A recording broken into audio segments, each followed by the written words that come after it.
you name it. When the game is on your mind and money's on the line, Godzilla Wins is your guide to picking winners. Before you make that play, hear what J. Fred has to say. Godzilla Wins on the John Fredericks Media Network. Oh yeah, for entertainment purposes only.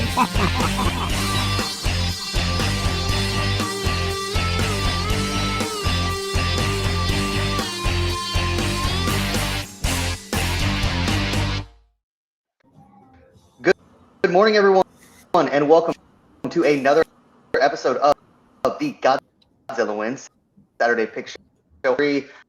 I'm your host, Jack Fredericks, alongside my father, the Godzilla of Truth, John Perry from GodzillaWins.com. You can go to GodzillaWins.com for all of your in-app like sports.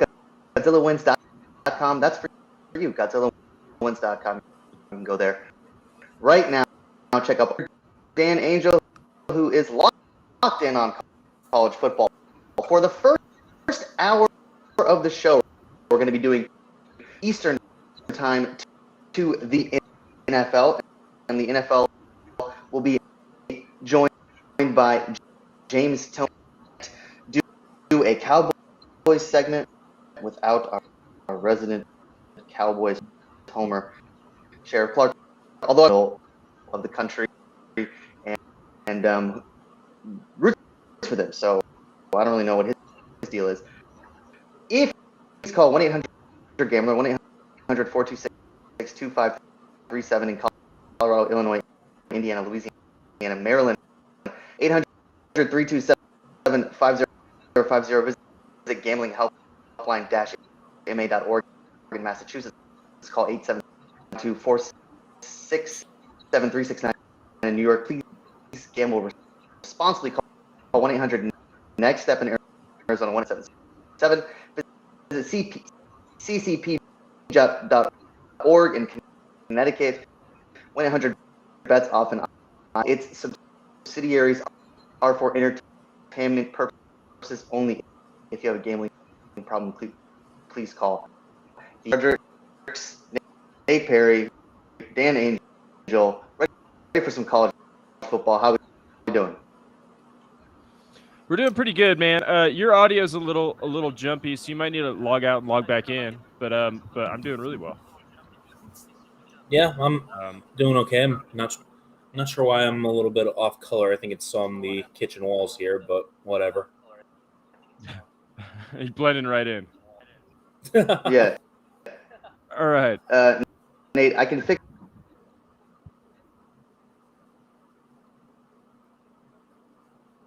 Oh no. Yeah. Okay. Dan, so I'll just start running the show, Dan, and we'll figure this out as we go along with our new setup. We are trying a new streaming type of thing, and clearly it's working well, as it always does when we try new technology on this show. Yeah. So big storyline last week was Texas Bama, right, Dan? Yep. Absolutely. And you know, the two fan bases are among the most polarizing and successful and delusional and I don't know, insert some other word to describe them if you want to. Fan bases in the country. Obviously, this means huge things, right? Every Texas fan is going nuts in sort of Texas. We are back. We're ready for the SEC. Alabama thinks the sky is falling because, this could be a second year in a row maybe where they miss the playoff. What did we learn about these teams? Is Texas for real? Is Bama just not at that level of dominance that we're accustomed to seeing, and this is just the new norm, or somewhere in between? What's our big takeaway here? I mean, it's tough to say because we don't know for sure if Texas is back, but we know that Alabama certainly has some kind of issues.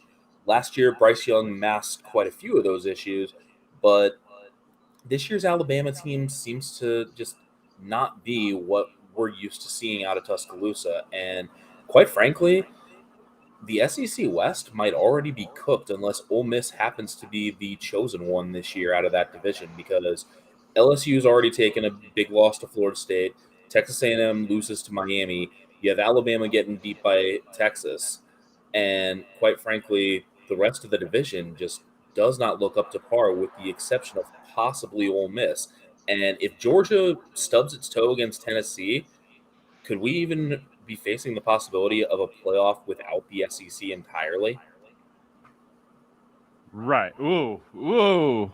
I don't. Can that happen? I No, mean, SEC entirely? it could No. this year because Georgia's non-conference schedule is so pathetic. Granted, that's not Georgia's fault because they scheduled Oklahoma this year, and then Oklahoma got invited to join the SEC, so the SEC ordered that game canceled. But if Georgia does manage to screw up any game on its schedule, they don't have the strength of schedule to make up for it, and the rest of the league now doesn't either. So I don't think it'll happen. I think the SEC will still get either Georgia or Tennessee in there, but the possibility of the SEC getting 2 teams this year is pretty much dead. Mississippi State's 2-0. Yeah. Okay. So we can agree on that. Do we really believe in Mississippi State after I beating mean- the cowbell. Arizona? You never know. I'm just saying, Ole Miss is not for real. They'll fall apart. Don't worry about it. If they don't, you're probably right, but I'd be much more willing to bet on Ole Miss than Mississippi State. yeah, yeah, sure. I mean, look, they looked great with against Tulane in New Orleans. I think overall the offense looks exactly like you would want from a Lane Kiffin offense. So we'll see. You just worry about the defense, and you worry about Lane Kiffin in those big games. I mean, he just doesn't really he tends to not put his money where his mouth is in the biggest games of this season, and I've seen that over and over again in these spots. So other than as an OC at Alabama, it's really hard to sort of see that as a possibility. Georgia's going to be fine. You never know about Tennessee, so we'll see. But don't sleep on Mississippi State 2-0. Okay, it looks like Dad is having some mic problems. So, okay, seems like he's good. So before we get started on today's slate of games, Dad, what I want you to do, please just real quick, tell us about DraftKings and how people who are interested can get involved in that.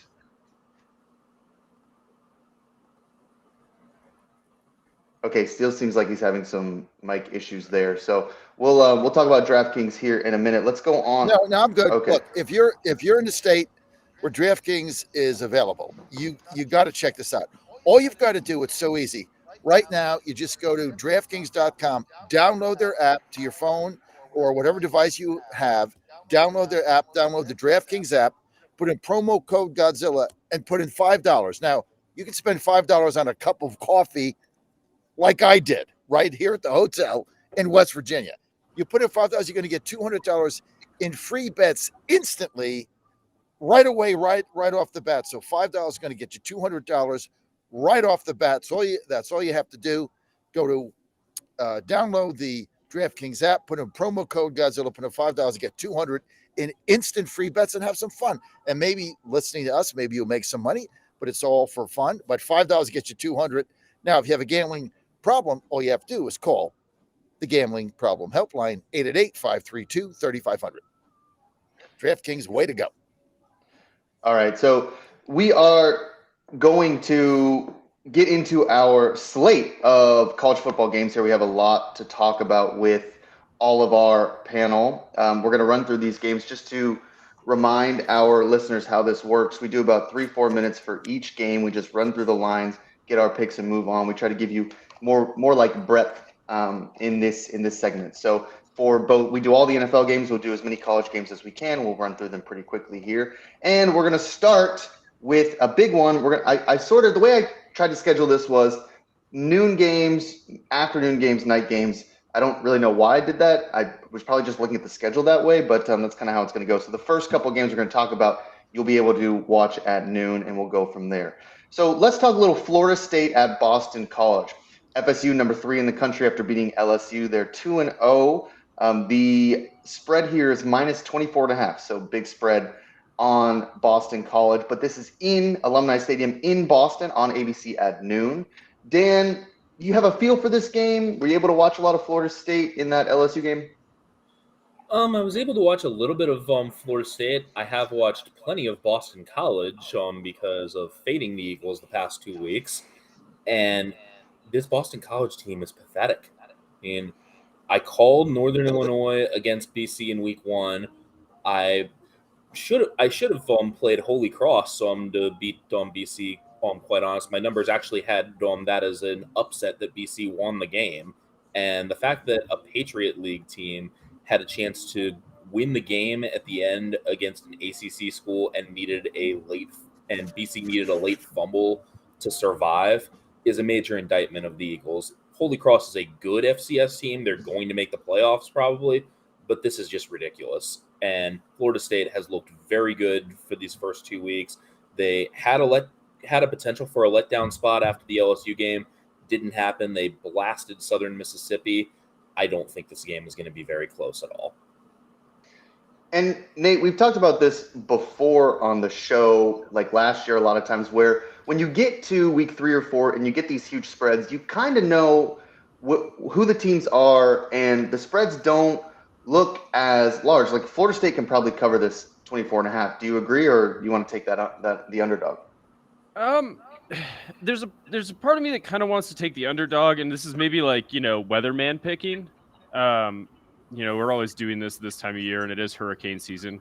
Hurricane Lee's going to be rolling through the eastern seaboard, and it looks like there's going to be quite a bit of rain and just kind of nasty weather for this game. So there's a part of me that thinks I want to take the underdog, not because I think they can win, but just because I think that this will be sort of a low scoring, sort of slogging game. The one thing that just we have so little to compare it on, but the one thing that Boston College does pretty decently, it looks like, granted they haven't played a really good defense, is they run the ball pretty well. That should keep the ball out of Florida State's hands a little bit. Obviously, Travis can't, throw the ball all over the yard if they're playing in a hurricane. So part of me that just thinks I'll just take the points just because I don't know if this game get out of hand with the weather and just sort of style of play that these two teams will probably play. So I'm inclined to take the underdog. We know when Nate plays the weatherman that things don't always work out for him there, but we'll see. Always fun to look at the weather, especially on the eastern seaboard when those storms start to hit. We did that a little bit last week. Dan had some takes on that as well. Dad, you got any thoughts on this game? Nate, I don't really care what the weather is. Here's the deal with this game. Florida State this is not even going to be a football game. Let me just give you this is the opener for them in the AFC. They've scored 111 points in 2 games. They're averaging 525 yards a game. Jordan Travis has been unstoppable. Like Dan said, the Eagles needed a last-minute touchdown to get past Holy Cross. Now, you're playing even with Holy Cross, and now you got to go up against Florida State University and that defense. Blowout. I love Florida State here, minus 24.5. By the way, just so that everybody knows, we can get it all out transparent, college football this season against the spread, I'm 12-2. 12-2. Pretty good. So I'm going to go to sweep the board this week, go 19-2, and you can get in the action by going to DraftKings, promo code Godzilla. 12-2. I'm sure that'll interesting record. Yeah, I'm sure that'll posted on the site. 12-2. You know what? This is what happens in this thing. You guys don't post your record. I do, and then you dispute my wins. Unbelievable. 12-2. I like FSU minus 24.5. Big time. 12-2, Dan. Let's go to I'm Penn fine with State. your record, John. I'm just more concerned about your thought that Florida State's in the AFC now. That's suck. Let's just when we get to pro football, I'll give you my analysis on the Titans, which is not a positive day. But go ahead. Yeah, that's the kind of incisive analysis we expect from John Fredericks. FSU playing in the AFC, going to play the Ravens next week. Let's talk a little Penn State at Illinois here. This is a game on the schedule. One, because Penn State is number 7, at least on our schedule here at Godzilla Wins. But another is because Dan kind of covered that beat for a long time, knows a lot about that area. So Penn State 2-0, Illinois 1-1. Penn State's minus 14.5. The over's 48.5. Dan, I'll start with you here once again. Can Penn State cover the spread, or does Illinois have a little left in them? Oh, man. I mean, we saw what Illinois' run defense did against Kansas last week, and Kansas has a good ground game, but Penn State's ground game is even better than that. So you put this Illinois run defense in front of Singleton and Allen, and it's going to get pretty ugly. I mean, Penn State, I'm pretty sure that they haven't forgotten the 9 overtime disaster of a couple years ago against Illinois. They want to make amends for that, and they have the running backs to do it. So I think Penn State runs all over this Illini defense. Dan going with all the favorites right now. Love that. Okay, Dad, we know you love Penn State. So go ahead and tell us why you think they can cover this spread. Look, I can't stand Penn State. I can't stand their coach. I think the guy's a complete scumbag. So I don't like this team. But I got to give you an honest analysis. I can't just give you my emotion. Even though they're 3-2 in Champaign, they're averaging 500 yards a game. They're 15th in the nation in offense. Illinois is 124th in defense. They're giving up 50 points a game. So you got one of the best offenses. I can't stand the team going against one of the worst defenses, and it's 14. And all that spread is based on is the fact that they're 3-2 in Champaign over the last 5 games. Like Dan said, they had that 9 overtime disaster. I don't like the coach. I don't like the team, but I'm going with Penn State minus the 2 touchdowns. Easy win. John Fredericks, emotionless gambling here. Yeah. Nate, what do you think? Game, anyway. This is calling card on the show is emotionless gambling. What I like on this game is a little different. I think that Penn State's probably the right play if you're going to play the spread. I like the over a little bit better. 48 just feels like kind of like a stale, Big Ten grinded out game rather than sort of a reflection of where these teams are. Like Penn State's going to get their points. That's just the bottom line here. Illinois can't play any defense at all. Penn State will score. And I think the Illini will get some points. I mean, the Penn State defense is good, but the Illini aren't totally helpless. And Altmaier's, good enough to score a couple touchdowns on his own. So I'm more inclined to go over 48 than fool around with the spread, just because I think that both these teams will be able to get some points, probably Penn State a lot more. But that feels like a little bit of a safer play without having to worry about the backdoor coming into play with that 2 touchdown spread. The hook here. I mean, even like we saw in the Thursday night game, right? I mean, these backdoor covers happen if it was 14. Now, I don't know, Dan, the spread may have changed. I do these spreads the night before, so it may have been hammered down to 14. But at 14.5, it makes me a little bit nervous. Now, Dan, it has been hammered down to 14. Yeah, see, I mean, I think that that would, if I'm looking at 14.5, that's one of the things I'm looking at. Is I don't really like that hook. 14, maybe I can stomach a little bit more, but I don't know. Backdoor cover. I mean, is Penn State going to blow out the Illini? It's a Big Ten game. Illinois wasn't a slouch last year. Dan, you want to fact check something Dad said real quick? Yeah, I was a little confused about the 50 points a game thing. They gave up 34 to Kansas and 28 to Toledo. That, from my math, that comes out to 62 points for the year. 62 points for the year. Okay, good. But Good for them. I still like. Thanks for the clarification. I still like Penn State minus 14. Add 14 to 32. That's 46. Same difference. Dad, one of the reasons I think you're 12-2, at least in my opinion, is you get just an incredible amount of sleep on Friday night with Healthy Cell. Tell us a little bit about how you get to sleep with Healthy Cell's REM sleep. Well, I tell you what, you got to get sleep, and especially as you get a little long in the tooth, like me, a little bit older, you realize that sleep becomes one of the most important things in your life, especially when I'm getting up at 3:45 a.m. every day. Friday night, I get to sleep in a little bit. So I take my REM sleep. You just go to healthycell.com/Godzilla, promo code Godzilla. You're going to get 20% off. This is not something you have to take for 2 weeks or a month. It's all natural. I'm telling you guys and gals, you take this the first night, you are going to go into a deep sleep. You're going to dream like crazy. You all went to the school and you learned about the four levels of sleep or whatever it is. This supports all 4 levels. And I sleep like a baby and I jump out of bed. I don't always get enough sleep during the week, but that REM sleep, man, if I get low on it, I hit the panic button and order a bunch of boxes more because it makes that much of a difference in my life and my health, my energy, and everything else. Because when you sleep, all your cells get rejuvenated, and I sleep like a baby. So it's all you have to do is go to healthycell.com/Godzilla, promo code Godzilla, 20% off. You can thank me later. I love my Healthy Cell. That's right. REM sleep. Yeah, I was always learning about REM sleep in my English classes there. I think Yates maybe could have benefited from a little Healthy Cell as well. So let's move on to some SEC games here. A couple things I do want to. I'm gonna slip a game in that Dan wants to talk about. So it's not on the schedule, but you guys are limber enough. You can kind of think on your feet here. Let's start though with number 14 LSU, who lost that opener to FSU. We already talked about that. At Mississippi State, 2-0 here. So going to Starkville, Davis Wade Stadium, tough place to play, cowbells and all. LSU's a 9.5-point favorite. Over under is 54. Both these teams can score a little bit. This game's 11 a.m. or noon Eastern on ESPN. Let's start with Nate here.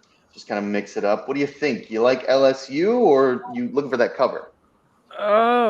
Neither. I get this is probably another total play for me.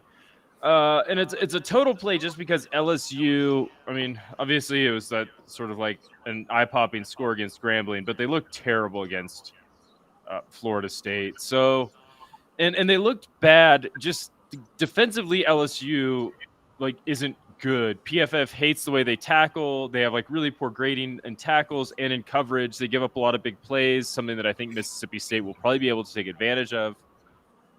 I think that both these teams are going to get their points. State has had a lot of trouble sort of stopping and slowing teams down as well. So my sense is that this is probably going to be a little bit higher scoring than the bookmakers are expecting. So I'm inclined to go over 54, just because both of these teams seem to be willing and able to give up pretty explosive plays on the back end of their defenses. So I think a little bit of higher scoring. So I'm going to go over 54 for my pick. When I was writing this up, Dan, I was looking at that over/under. I thought, it's I guess a little high, but I'm kind of inclined to agree with Nate. I think that 54 is doable for both these teams that like to score. What do you think? Yeah, I think on the over certainly makes a lot of sense in this situation, but I think my play is probably going to be on Mississippi State plus the points here.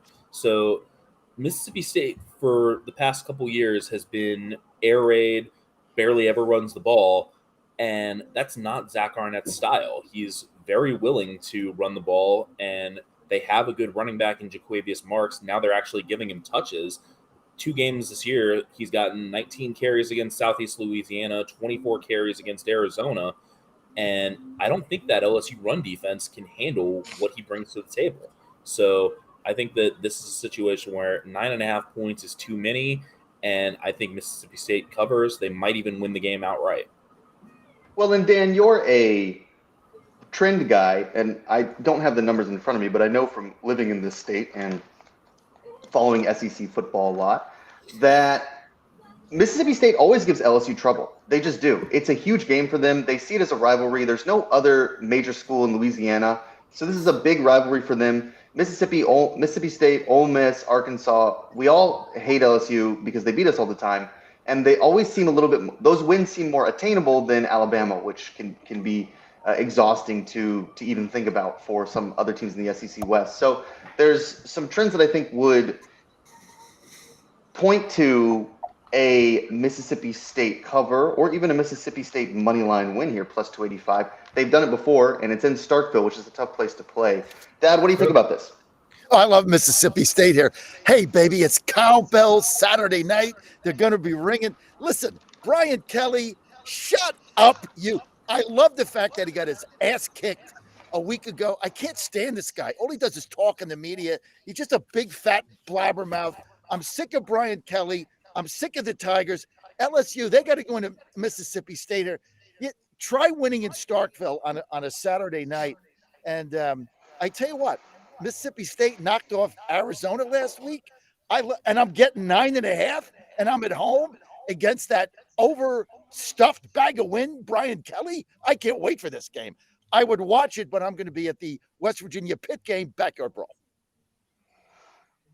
So, Dan, one of the things I wanted to sneak in here, and you had emailed me about this game, it can be hard to do the schedule for college because there's so many games and you only can talk about so many.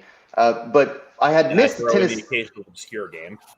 Yeah, that's true. And I always look out for those. We're happy to talk about the obscurity. Nate lives in obscurity as well. But I had missed the Tennessee Florida game, which is a huge game. Neither team is ranked, but it has massive implications. So I'm going to set you up here, and it's not on the schedule. So if Dad and Nate want to talk about it, they can, but they do not have to. So Tennessee 2-0, Florida's 1-1. So I misspoke there. -5.5 is the spread. It's moved a little bit. It's kind of moving around. -5.5 on Tennessee. Sorry, this is in the swamp. Over under 56.5. Dan, I believe you've written about this for GodzillaWins.com. What's up? So you can go to GodzillaWins.com and read his full analysis. What do you think in this game, Dan? I mean, Tennessee's had so many problems with Florida over the years. I think that the Vols are ready to finally make up for all that. I do not believe in Graham Mertz at all. I don't like this Florida offense, and I think Tennessee has the much stronger team, has the better coach in this situation. Yeah, I like the Vols whole way around, and I think the 5.5 is pretty reasonable here. I was surprised at the 5.5 spread, but I know that Florida's 0-2 or 2-0. They're 1-1. I don't know why I keep saying that. 1-1. Yeah. So, Nate, any thoughts on this game? I mean, gosh, I just feel like I just come on this show and all I do is disagree with Dan. I mean, there's part of me that just thinks take the points with Florida. They're getting. I don't know if there's that much of a. I guess I just don't know enough about Tennessee's offense to be like, oh yeah, Tennessee's just gonna roll them, because they just haven't shown enough. Like all I've seen is puff pieces on ESPN. Joe Milton's got the strongest arm in the history of anyone ever throwing a football. But it hasn't really manifested itself into looking like a really good passing offense. Certainly not like at the level it was last year. So I'll take Florida plus 6.5. That would be my play. Yeah, and so the line last night was 5.5. It may have jumped to 6.5. Like I said, it's kind of been all over the place. Dad, you got a pick here? Florida in the swamp. Yeah, Underdog. I got it. DraftKings right now has got his -5.5, so it might be different depending on what you're looking at. I'm going to go with Tennessee -5.5 here. I think Florida's a fraud. I didn't like their opening game. I just don't see this team right now. They got all kinds of issues on both sides of the ball. Tennessee looks really, really, really good to me. So I'm going to go with Tennessee at home. I'm going to go. I'm sorry, with Tennessee here -5.5. So John and Dan on the same page. Nate disagreeing. We'll see how this turns out here. A lot of these games will be interesting. I want to talk about one more before we get to 8:30 here, and that's going to be another SEC matchup. Well, at least SEC home game. Kansas State, number 15 in the nation, travels to Memorial Stadium in Columbia to play Mizzou, Missouri. Kansas State is a 3.5-point favorite, over under a little low at 49. We'll start here with Dan, who went to Mizzou, correct? Yes. All right, so he's a we got a tiger in there. Before we get into Dan's pick, Dan, were you a journalism major there? Yes. What was your major? Print journalism.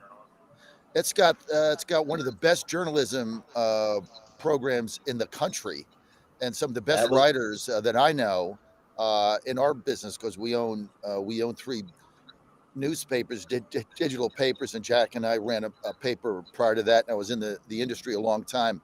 But the best writers we got was from the University of Missouri, Mizzou. Some really, really fabulous writers. So, and it's ranked, I think, in the top 5. But to me, when we looked at hiring people, if you had a journalism degree from Mizzou, you went to the top of the list. So, congrats on that. Yeah, I mean, look, I'll plug Dan's writing really quick, then we'll get to his pick. He writes for Godzilla Wins, I don't know, maybe 3-4 pieces a week, and it is some of the most polished, strongest writing that I have seen. I mean, all of our writers are very strong, but when we first hired Dan, we were so impressed with how polished and how, at least even from an editorial standpoint, Dan, and I don't know if I ever shared this with you, but you were able to send me pieces where the font was exactly mirroring the font on the website, and the headers were already in there, all the little features. So it was we love Dan, and we love his writing. So go to GodzillaWins.com and you can check out all his picks. We love his picks too, because the guy, he can get hot now. I mean, some of this, Dan get hot. So you can follow him there. Let's talk a little bit about one on Rhode Island over Maine yesterday. There we go. And that's legend. that's Dan's wheelhouse right there. Grinding on Rhode Island, Maine. Rhode Island and Maine. Yeah. Hey, look, a win's a win. They have Dan. football teams. Dan, did they actually have football teams, or are they clubs? They do. Rhode Island will likely make the FCS playoffs this year. Yeah, Hey, Dan's don't locked. forget, Dan also got a promotion. Now he's like assistant editor, right? Correct. Moving up in the company, Dan. Yep. Yeah, absolutely. So Dan, tell us a little bit about the Kansas-Missouri Mizzou plus 3.5. Yeah, I feel like I'm missing something here because this line keeps moving closer and closer toward Missouri, and I can't figure out why. Because they played this matchup last year in Manhattan. Kansas State absolutely smashed Missouri. The Wildcats still look very good, and Missouri's 2 games have come against South Dakota and Middle Tennessee, and they escaped Middle Tennessee with a 4-point win last week.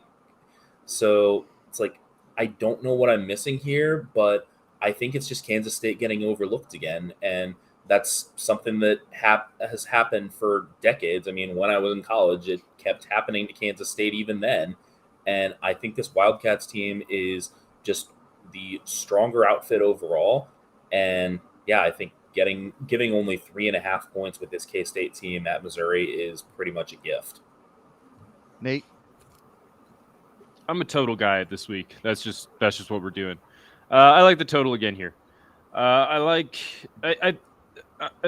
just sort of like the over. I mean, I think that Kansas State is going to score their points here. I think that's going to happen against Missouri. That's just going to happen. Missouri has not really been super impressive, and they gave up 19 to Middle Tennessee in that sort of narrow victory. K-State's going to score a lot more than 19 against Missouri. So I kind of like just the over 48-ish is kind of looks where it's hovering 49 right now. So I'll take the over. I think that K-State's going to score their points. Missouri will probably get behind and start having to play with a little bit more tempo, start throwing the ball around a little bit. That's probably the best thing they could do because that's the one area that K-State looks a little bit weak is sort of in their secondary. So that's sort of where I'm headed with this is just play the over. I'm not really interested in the spread. If I was going to play the spread, I agree with Dan. I think that it's probably K-State. Dad? I'm going to be the contrarian here. First of all, I love this game, right? Because you've got the Kansas State Wildcards Big 12 pass offense versus the Mizzou handoff or Orama thing. They're going to hand the ball off 29 times, probably in the first half. This is just a ground team. I'm going to take the 3.5 with Mizzou at home. I like the Tigers in this game. Here's the deal. Nobody's played anybody, right? So you can't really draw from anything. Kansas State has scored 40 points in their last 4 games over 2 seasons. So you got to respect that. But I respect the Tigers' run game, and I think they're gonna bash this ball right down Kansas State's throat. They've been suspect against the run in these 2 lousy teams they've played. So you get teams you don't really know how good or bad either of these are. I'm going to go with the home team. Take the dog. Take the 3.5. All right, so Dad's the contrarian there. Before we move on now, one of the ways that I'm able to wake up every morning here is with Beard Vet Coffee. This is some of the best coffee in the business right now, Beard Vet Coffee. You can go to beardvet.com, that's beardvet.com, and get all of your coffee and beard needs, by the way. These guys are, Kenny and Sean, are veterans of, I think, Iraq and Afghanistan.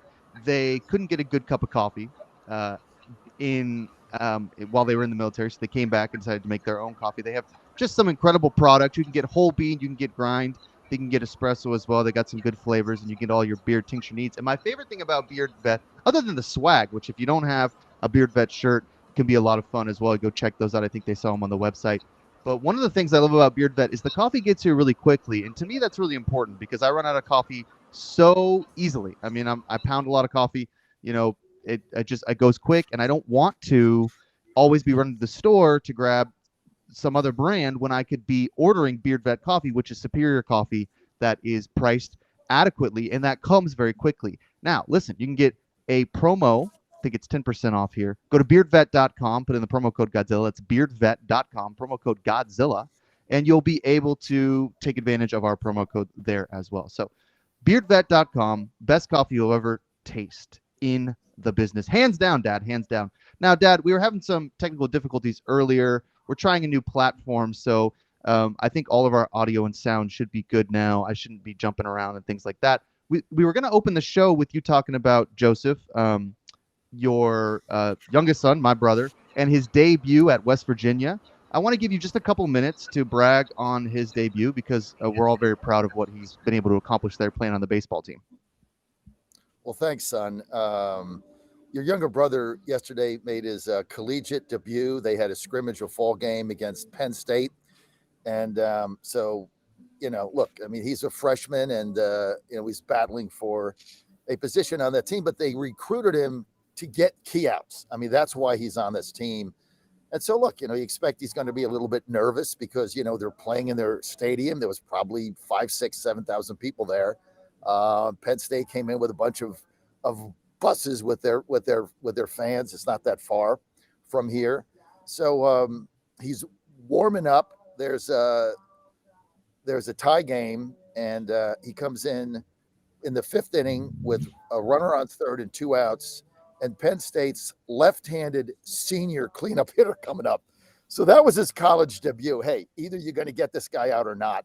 And he got ahead of him, and then he rolled a slider to second base, rolled it over, got the out, got out of the inning. And we knew right there that he kind of got the nerves out of him, and he looked really confident. Comes out the next inning, had a strikeout, gave up a walk on a 3-2 pitch, then a DP, got out of the inning. So he had a great debut. And look, you can only have your first time one time, and so we got that behind him. But as hard as your brothers worked, we were so proud of him last night. And that's not an easy thing to come in. He was the only pitcher that they called in with guys on base. Everybody else just came in and started the inning.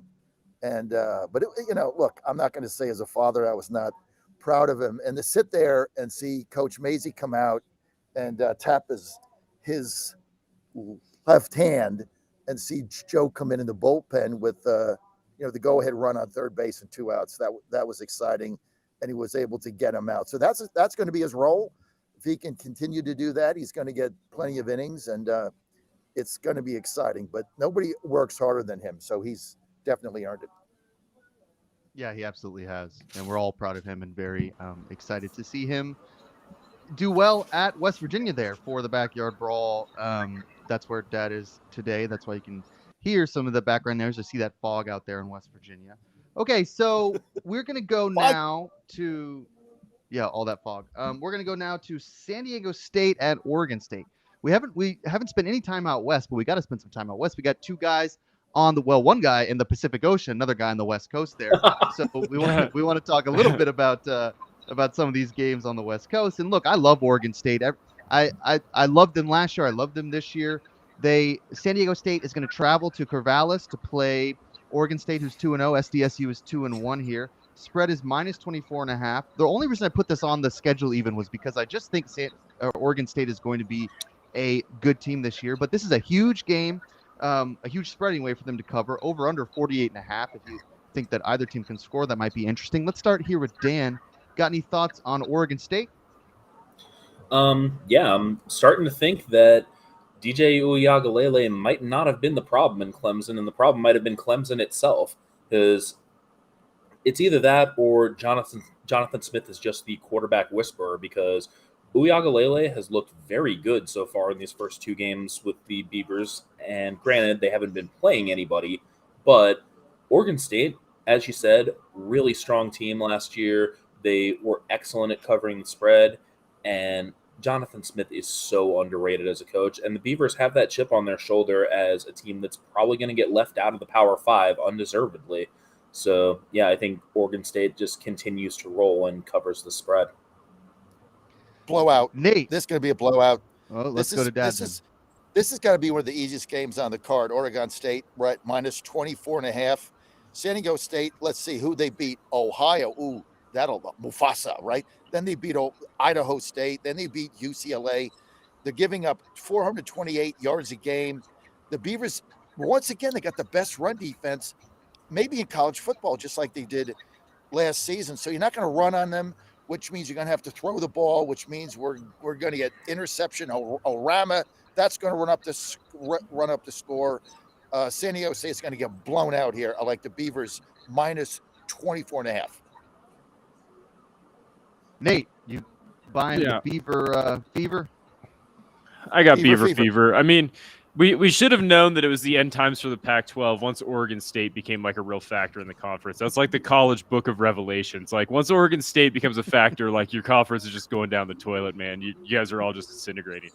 I think that they're just San Diego State is not good. Their offense isn't very good. Their defense is horrible. I think that they're going to have a really hard time slowing down Oregon State. I worry a little bit about the back door here, but I'm willing to lay the big points with Oregon State. They're so much better than San Diego State at almost everything. The offense has been incredible.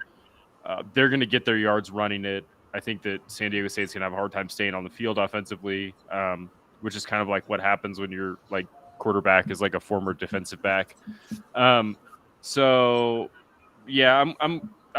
usually reluctant to lay like the big points, but in this one, I think that's the only way to go. I mean, Oregon State's just like they're like an actual good team, and San Diego State is sort of playing on a little bit of memory, and they used to be a decent Mountain West team. Yeah, I think you're probably right there. I don't think 24.5 is too many, actually. I think if it were 35 or 30, I might be a little bit more hesitant to pick the favorite here. But I do think Dan's right. DJU looks incredible. It seems like maybe the problem was Clemson, not DJU. And Oregon State is, look, they're going to be a good team. Now, I will have to defend Idaho State a little bit from Dad's blasphemy. I got a lot of friends who work up in Pocatello. Really? Great school. Yeah. It's That was where I started my career. Yeah, Pocatello. Yeah, it's a great little town. Yeah, I used to cover Bengal basketball. Yeah, so I studied eco-criticism, which is a literary field that studies the environment, how the environment works in literature. Boring stuff, but I have a lot of friends. Idaho State has a big eco-critical kind of contingency in that program. So I got a lot of friends up there in Pocatello. You never know, Bengal football could be on the rise. But I think Oregon State's probably the play here. Yeah. Okay. So they've been saying Bengal football could be on the rise ever since I was there, and it hasn't happened yet. Yeah, absolutely. Okay, let's go ahead and go to Minnesota at number 20 UNC here. Mac Brown doing good things again, but Minnesota, PJ Fleck 2-0 as well. So let's start with UNC -7 over under 51. We'll start with Dan here. What do you think?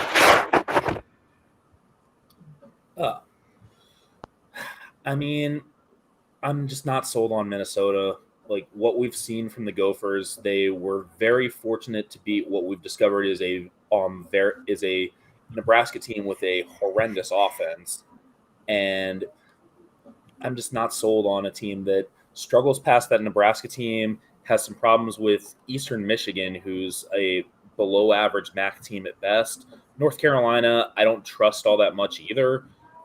So I think I kind of have to take a page out of Nate's book here and play the total. I think the over makes a lot of sense with the heels especially. So a team total play on North Carolina might be the way to go.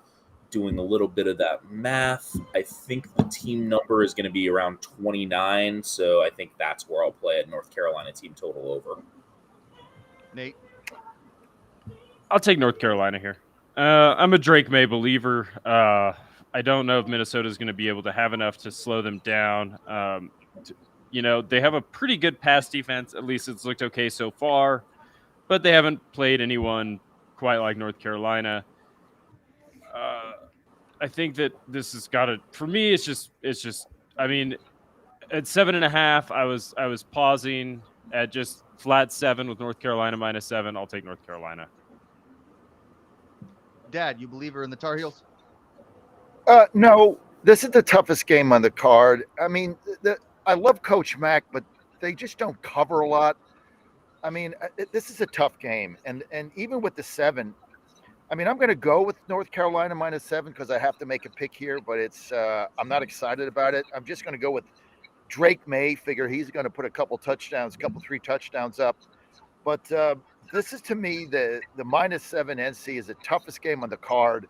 And so reluctantly, I mean, I can't take Minnesota because I don't trust them. I'm with whoever said that, Dan or Nate. I mean, I just don't trust this team. I don't think they're very stout. I don't I don't like their offense, but I don't. 7's a lot, but I'm going to go with Drake May -7. That's basically my analysis here. NC -7. So UNC is 1-1 against the spread here. They failed to cover against Appalachian State, which the App State always gives UNC trouble. So I'm not surprised there.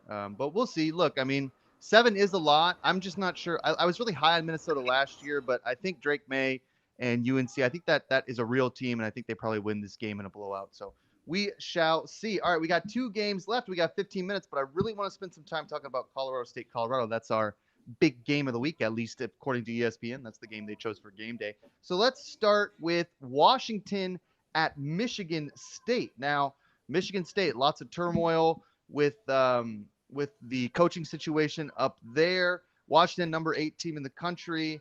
They played last year. They traveled. Michigan State was a big favorite, I believe. They traveled to Washington and got the brakes beaten off them. I mean, that game was embarrassing to watch. I kind of think that this may be the same thing, but let's start with Dan here. Both teams 2-0. Michigan State plus 16.5. If you like the dog, over under 56. What do you think? Yeah, I think Michigan State's a distracted team, and distracted teams tend not to do well in these situations. So even at home, I don't think it's going to be all that much of a tight game. I think Washington's pass attack is excellent. The defense is a little suspect, so I might go with a total play, but I think I'm leaning more toward the Huskies covering that because I just don't see Michigan State stopping them. Dad, what do you think? You like Washington to cover? No pick here. I don't like either of these. I don't like the 16.5. I mean, Washington's going to win the game. They should win the game. I'm going to take my minute here and go to the backyard brawl where I am today. Pitt coming in, West Virginia, minus 2.5. I love West Virginia in this game. Pitt got beat by Cincinnati. They got exposed last week in that Cincinnati game. And look, if you look at the West Virginia Penn State game, WVU, for all their problems in the Big 12, they're all well documented. I mean, they basically hung with Penn State, for most of that game. They hung with them. They were in the game. They had a couple of turnovers, I think, that hurt them. But I love West Virginia minus 2.5 in this game. And I'll tell you the other thing. This Neil, their coach, Neil Brown. Neil Brown, I'm sorry. Thank you, Dan. He's got to win this game. If he loses this game, they're going to win 3 games this season, and he's going to get fired. They have got to win this game today. This place is going to be packed. I mean, if you're here like I am, and you're seeing the enthusiasm, I just think West Virginia has got an overall better team, and I think they win this game. Nate, take it either way. I mean, you can talk West Virginia Pitt, you can talk Washington, Michigan State, you can do both if you want. I'd like to talk Washington, Michigan State for a second because I find it interesting. Find it interesting because you don't see very often coaches getting suspended mid-season, and you see even less where a former coach of the team just jumps in to just sort of become the head coach again, like Mark D'Antonio is doing at Michigan State. And I think that's sort of an interesting way to handicap it. And my inclination is that my gut was that, wow, this total looks like sort of low considering how many points Washington's been putting up, right? They've averaged 49.5 points a game so far through 2 games. The total's only 56. Obviously, Michigan State's a big step up, but Michael Penix Jr.'s looked incredible. I think that it's fair to wonder about the motivation for Michigan State at this point. Just just because the weird sort of coach stuff is going on with Mel Tucker being removed. I kind of just inclined to think under. I think that Michigan State just regresses into just sort of like the crappy Big Ten team that we're all used to seeing, which sucks on offense and sort of plays slow and lazy. I think that Washington will score their points, but I don't think they're just going to like run it up and go crazy. So I kind of lean under 56 points. But yeah, that's sort of where my head's at with that game. That's funny. Just sort of interested to see what they look like. Yeah, I kind of like the over. I think I definitely like whatever Washington's team total over is. I don't even care what it is. I think they're going to put up a ton of points. I don't think that Michigan State's defense is as good as it has been in the past.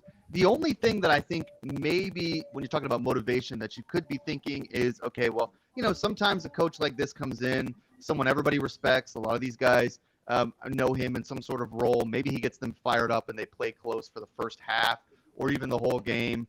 And it's, some story, and then all of a sudden there's sort of an issue. So we shall see.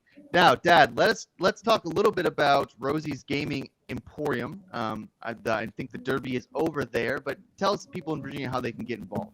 Well, listen, I had the best time at Colonial Downs. The meet is over. They had a tremendously successful meet. We had the suite there. We moved our whole studio there for 2 months, but now the meet ended on Saturday. They had a packed house Saturday. But you still go to rosiesgaming.com. The thing about Rosie's is they got the biggest jackpots. They got the bigger payouts. They don't take as much of a takeout as all the other casinos. So you're just going to have a lot more fun. Their food is great. The atmosphere is fabulous. And they got locations all over Virginia. You can go to New Kent, where I spent 2 months with my studio. That's fun. You can go there. You go to Richmond, right by our studio there. There's the one in South Richmond. There's Vinton just outside of Roanoke. There's Collinsville outside of Danville. Then you got the big one in Dumfries in Northern Virginia. You got Hampton. So you got all kinds of locations. Just go to rosiesgaming.com. That's rosiesgaming.com. Have fun. Get lucky. Bring your significant other. Maybe get lucky 2 times. You never know. It happens to me all the time. And bigger payouts and the best jackpots you're going to find. rosiesgaming.com.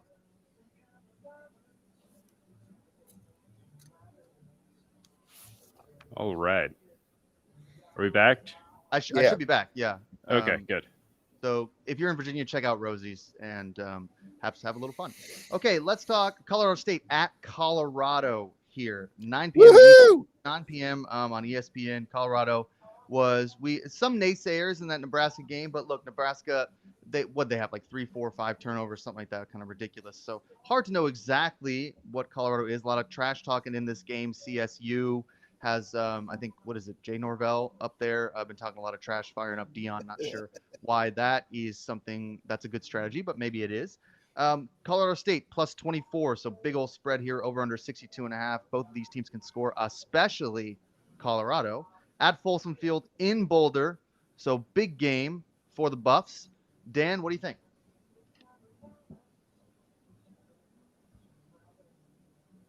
I think we've seen that. You're good. Okay, yeah. I think we've seen that Colorado's offense is pretty decent. They can't play defense worth anything. And when they face a good defense, they might be in trouble because Nebraska kind of exposed Colorado for 2.5 quarters. If the Huskers hadn't shot themselves in the foot time and time again, there's a good chance they might have won that game. Mm-hmm. So I think that over is basically the way you have to play it. I don't think teams can stop the other. I think Colorado probably does win this pretty comfortably. Colorado State is not good. And yeah, I think the points are where I'm putting my money here if I play it at all. You know, Dan, I've been sending your Colorado clips to Coach Prime, and now he's got the receipts on you, dude, because you diss him every single week. He's got the receipts. And so when you still have the receipts on all the failures on the he's not going to call on you. Listen, you got to go with Coach Prime. I don't cover baby. Colorado. I don't want he's to. He's not going to call you. You got to go with Coach Prime. He's got the receipts, baby. I got the receipts. I don't care what the line is in this game. Colorado State trash talking against Dion and his son. Come on, baby. You can't get better than this. I love Colorado again here in this game. This is going to be an absolute blowout.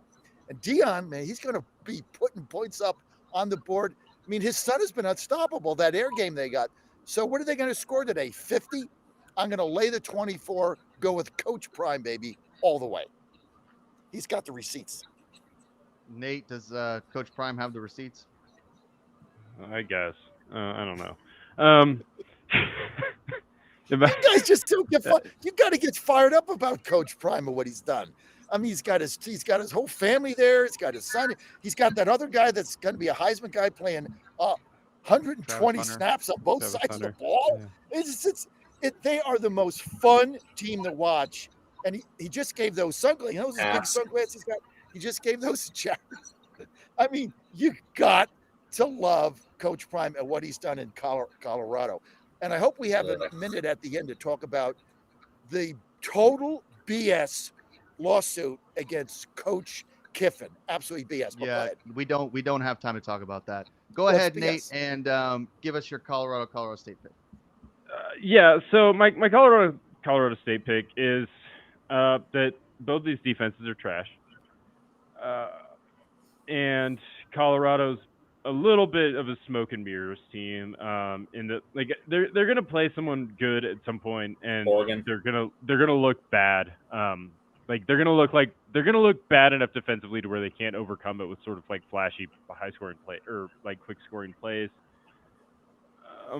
It's probably not gonna happen this week. I don't think that Colorado State's a team that's gonna like take advantage of them. But both of these teams play at such an incredibly fast pace. I mean, Colorado plays at a pretty quick tempo, and they seem to want to play even quicker. Ideally, Jay Norvell, this is sort of what he does. This is what he did when he was at Nevada. He wants to air it out, and he wants to play like really, really fast, like elite fast in terms of tempo metrics. I think that given how quickly both of these teams want to play, given how bad both defenses are, and given how both of them can sort of break off explosive plays and score really quickly, I kind of like the over here myself. That's probably where I'll be gravitating towards this game. You know, don't want to upset Coach Prime, I guess, by betting against this team, but I think over 62.5 is a very reasonable expectation for a couple of teams that should be able to score here, and will be getting a lot of opportunities to do so. So I've got a really weird strategy that I want to just play out real quick, and then we'll switch to the NFL. At some point, Colorado's going to lose. It's just going to happen. And they're probably going to lose a stupid game, and they're probably going to win a high-stakes game. That's kind of how these teams go. Now, they could be the Kansas of this year and go 5-6-0, and then lose, and then lose, and then lose. Or they could lose one or two games and, you know, be in the playoff picture or something like that. Who knows? Shedeur is a real quarterback, and I think both of these teams do score. I like the over at 56. I think if it's me, I'm putting a couple bucks on Colorado State money line at plus 1,055, and I'm just going to keep doing that until Colorado loses. They're not going to go undefeated. They're going to be they're going to be bloated as far as those lines go because of the fact that they have all the money behind them right now, but they're not going 12-0. It's not going to happen. At some point, they're going to lose. Maybe they lose to a really good team, and you know they're like the spread is different. But that's kind of where I'm going right now. At some point, they're going to lose. I don't care what Coach Prime says, but I wish him all the best. Okay, we want to thank Dan Angel. You can find him on Twitter at DanAngel11 or on Instagram at Dan.Angel11 for joining us for our college football segment. At the top of the hour, we're going to be talking NFL with James Tillman III and Sheriff David Clark. Stay tuned. NFL next.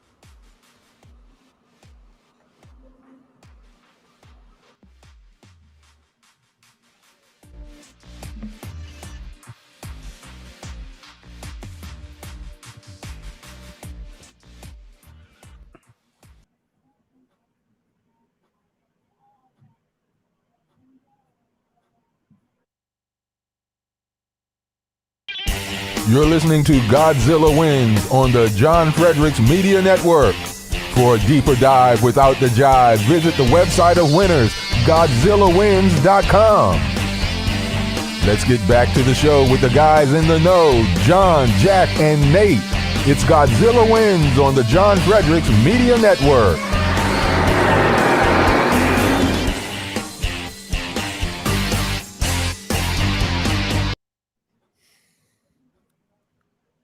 right, we are back, and we're going to be joined very shortly by James Tillman III from Godzilla Wins. He's covering the Bears for us this year. You can go to GodzillaWins.com and find all of his Bears coverage there. We'll be joining him. He'll be joining us shortly. Sorry about that. Coming back from the break there early in the morning here. We're talking NFL. We'll do all the early games here with James. Then Sheriff Clark will swoop in and we'll get the later games with him. But first, before you do that, listen, one of the ways, Dad, that I get some of the best sleep in the country, and I mean, I'm a sleeper. I mean, I go right to sleep. One of the reasons I can do that is with My Pillow. I got that My Pillow 2.0. I got them all over the place. My Pillow 2.0. I've got their My Pillow slippers. I've got the towels. I love their products. You can go to mypillow.com. That's mypillow.com. Put in the promo code FUN, F-U-N. What's more fun than college football in the NFL? Basically nothing. You can put in that promo code FUN, F-U-N, and get up to 80% off on all products. So if you like to sleep, if you like their products, please go to mypillow.com, promo code FUN, 80% off all, or some products, just kind of depends on where you go, up to 80% off. And you will not be disappointed with their products. All right, we're going to talk, Nate, John, we're going to welcome in James Tillman III, I think as soon as he gets his camera situated to talk the NFL here. We're going to do the early games. We've got to run through them. That's how this goes very, very quickly here, about 2 to 3 minutes per game. We're going to start now with the Packers at Falcons. Both teams are 1-0. The Jordan Love show. Packers are traveling to Atlanta, the Mercedes-Benz Stadium down there. Plus 1.5 for the Packers, if you like that. Minus 1.5. Falcons over under 40.5. I'm going to start here with Nate. Nate, you're a big Falcons guy this year. What do you think? I am a big Falcons guy this year. And to be fair, they looked pretty decent last week. So I'm going to keep being a Falcons guy. I just don't know how much we learned about Green Bay. I think that, they made things pretty easy for Jordan Love in that game. I think that, it's sort of that conundrum of you get a pretty decent quarterback. You really don't have a lot of film on him. You don't really know how to prepare against him, and they look good for a game or two, and then they sort of come back to earth. I've been really impressed with what Atlanta's been doing. I think that I don't know if they have that much defense yet, but I think they're getting better. And I think that, I'm just a Falcons. I don't even know what I'm trying to I love the Falcons. Take -2. Like, that's just it. Like, there is no numbers. We're still on vibes. I like Falcons. Go Falcons. That's just where I'm at. Dad? Okay. Listen, NFL, I'm 10-7. Got a backdoor cover Monday. Thank you.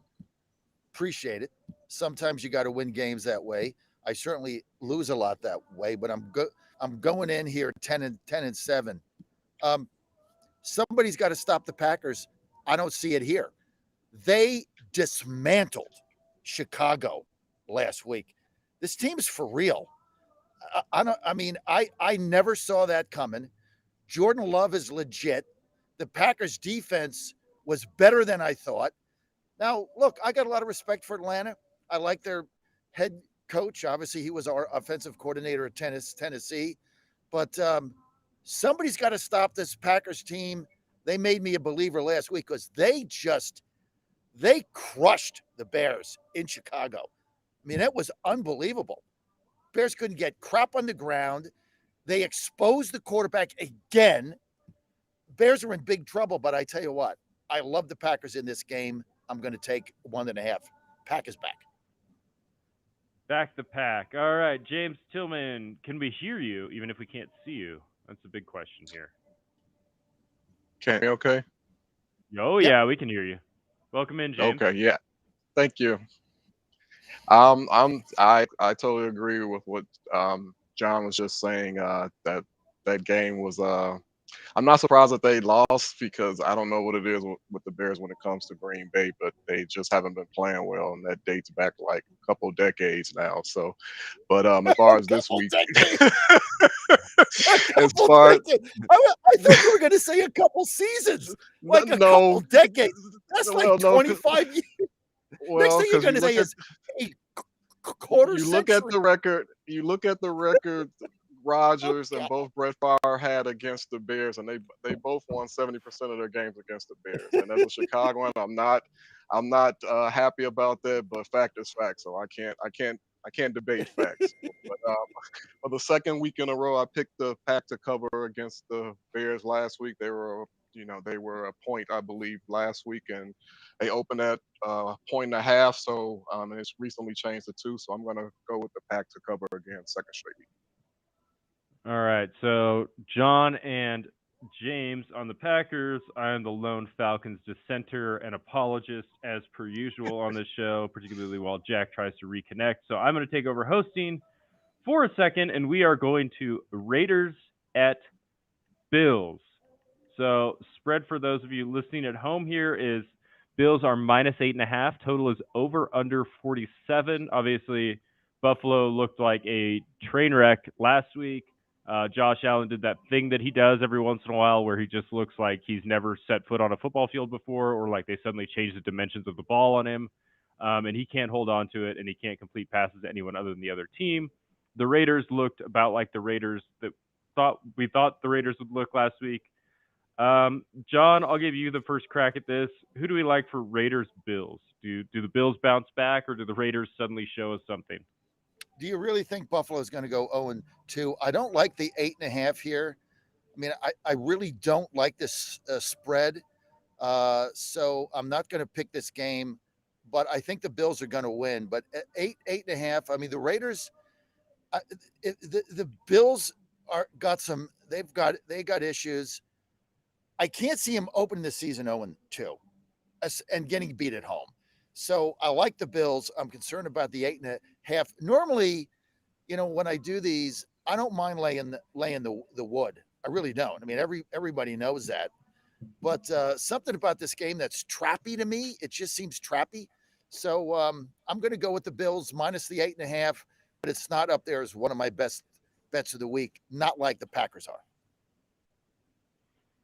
I'm inclined to agree with you. I mean, I did a 6-point teaser, so I got Philly at pick and I got Buffalo at -2.5. So I'll be rooting for Buffalo, but this big spread, I'm not super interested in betting. My gut tells me that Buffalo probably blows out the Raiders. They're at home. Josh Allen doesn't stay bad for a long time. These games do happen with Josh Allen. It's just sort of part of watching him play.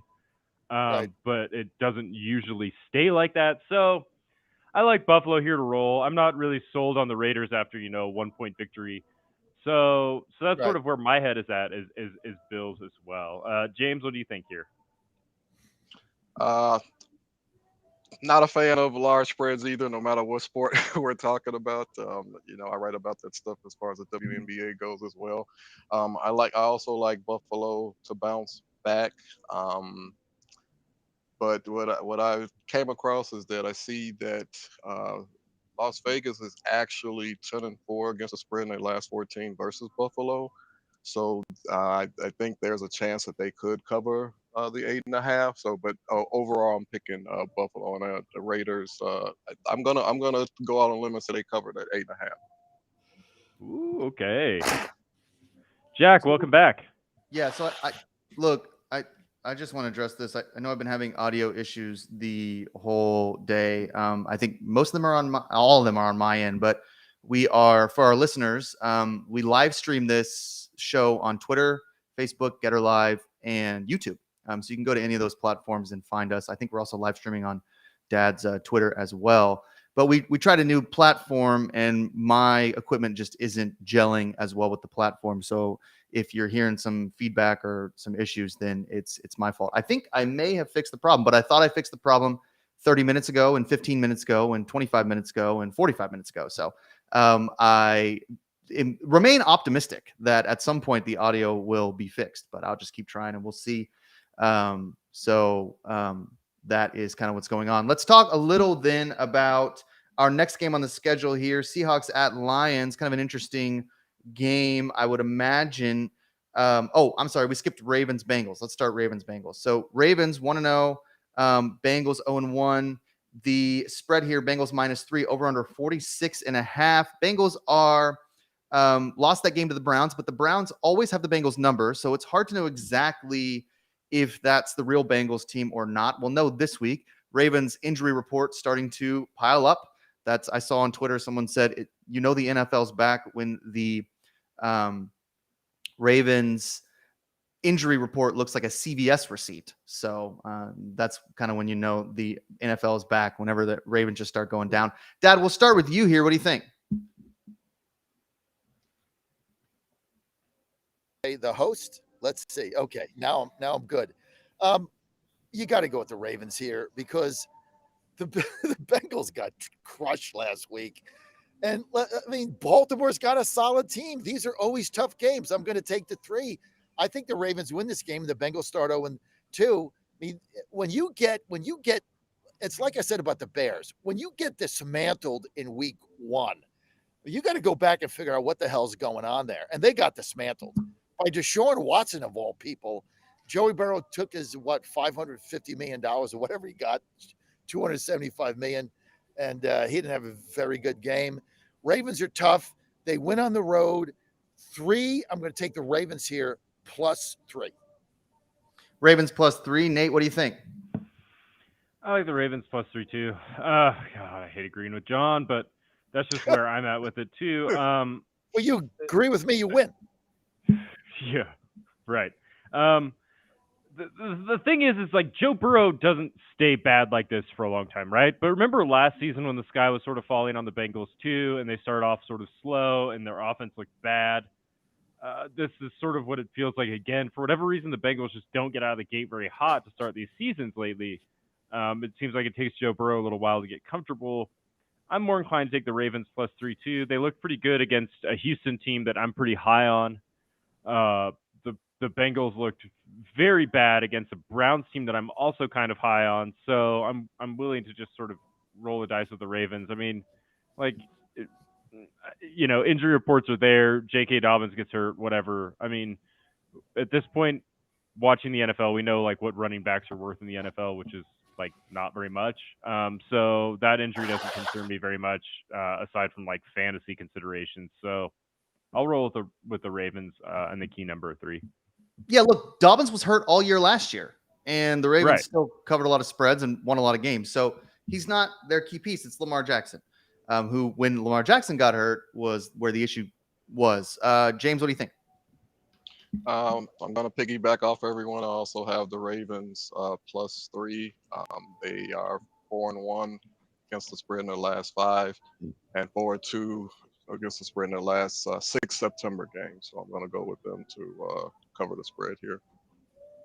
Okay, so we all seem to think that this spread maybe is misaligned there. I think it like Ravens. I would have seen more like Bengals -1, Ravens +1 type of thing. So kind of an interesting. I agree with that. +3. Yeah, It just looks like an odd spread, but sometimes that happens, and maybe we're all suckers, and the Bengals win by 20 points. So that tends to happen sometimes. If we all agree, most likely the Bengals are going to put up 40, and we're all going to be next week being like, what happened to the Ravens? Guess they missed J.K. Dobbins. So we'll see.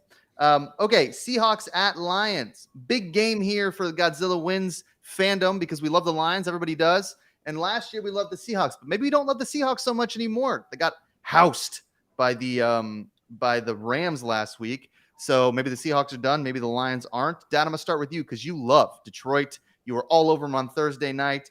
-4.5 here. What do you think? I think they're going to win this game, and I think they're going to go 2-0. They had 10 days. You got a huge advantage when you play the opening week on Thursday night because you basically get to see everybody else play a game, and you got an extra 3 days. So I love the Lions here at home. I love their owner. I love what she's done. I love the culture that they've put in there. And listen, they're going to score. They have a real defense. You saw what happened in the opening game. This team is for real. Don't count them out. I think right now they're the favorite to win a division. They're going to be battling the Packers. But 4.5, yeah, nobody likes laying that, right? But they're at home. I think the Lions win this game. And Seattle just didn't impress me last week. Even their 2 rookies got lit up. Their 2 cornerback rookies got lit up last week. And look, when you get beat by LA at home without Cooper Kupp with a team that's in complete disarray, forget about it. I like Detroit here minus the 4.5. Go Lions. I knew he was going to do that. Nate, Oh, what do of you course. think? Oh, it's just so transparent. I mean, so okay, so let's talk about this for a second. Let's talk about why John's so transparent and easy to read. Because he is an emotionless gambler who stakes everything on last week's results and how he views how the team performed on them. So when we talk about the NFL, a lot of times what we're trying to do as emotionless bettors, like myself, is sort of isolate and not overreact, right? So we knew the Lions were going to be good, and they were good last week. You know, we knew the Seahawks maybe weren't as good as they performed last year. They maybe overperformed expectations. They looked about like that. The Rams couldn't be as bad, etc. There's a whole bunch of things to consider here. My whole point is the Seahawks weren't as bad as the score indicated against the Rams. They played okay on the early downs. They got exposed for some big plays sort of on third down. They just couldn't get the Rams off the field. I'm not sure that the Lions are as good as they looked in week one. I think that they are a good team, but I don't think Seattle's that bad. Try not to overreact. Just take Seattle plus the points. That's sort of just where I'm at. It's like I'm not going to look at 1 week and be like, oh, Seahawks are terrible. Lions are the greatest team ever. Okay, James, what do you think? I'm also going to go with the Lions here. They're 5-0 against the spread last 5 home games, and they're 10-1 against the spread in their last 11 overall, and 6-1 in their last 7 versus NFC teams. So I like their chances here to cover and win and go 2-0. Okay, so we'll see here. Some people high on the Lions. I would say don't overreact as well. Seahawks should be fine. Minus 4.5, kind of an interesting spread there. Weird line. You'd like to get, if you're a Seahawks fan, maybe +6, but I think a lot of people aren't overreacting as well. So we'll see. So listen, one of the ways that I don't think you can overreact in any scenario is when you trust in targettrading.co. This is one way to absolutely take control of your financial future. So what Target Trading CO does is they give you an education on futures investment. They don't give you just tips. They don't give you like, oh, here's what you buy today in the futures market, but they give you an education. They tell you how it works, and they tell you how to then take control of your financial future. And Patrick and co at Target Trading do just a fabulous job. They're very transparent. Every week they'll come on and they'll tell you that their wins and losses. Patrick comes on Dad's weekly show all the time to discuss this stuff. So what I want everybody to do is go to targettrading.co. That's targettrading.co and unlock your financial future today. All right, here we go. And AFC remember, South. promo code Godzilla or just say our name, you get 15% off, Jack. Oh, I was not aware that of that promo code, but yeah, that's terrific. So yeah, promo code Godzilla, or just call them up and tell them about Godzilla Wins, and you get a big old discount there. So let's head down to the AFC South, Dad's favorite conference. But we're not going to talk about the Titans just yet. We want to do the Colts at Texans. Nate's new favorite team, the Texans. They got blown out last week, so not exactly a good start to his fandom here. We'll start with Nate. Colts at Texans. Colts are 0-1. Texans are 0-1, I believe, as well. +1 for the Colts. Over under 39.5. What do you think? I'm not willing to get off the Texans yet. I mean, I knew it was going to be a tough game against Baltimore. I thought the defense looked okay. The offense looked horrible. They just couldn't really protect CJ Stroud. I mean, so that's that.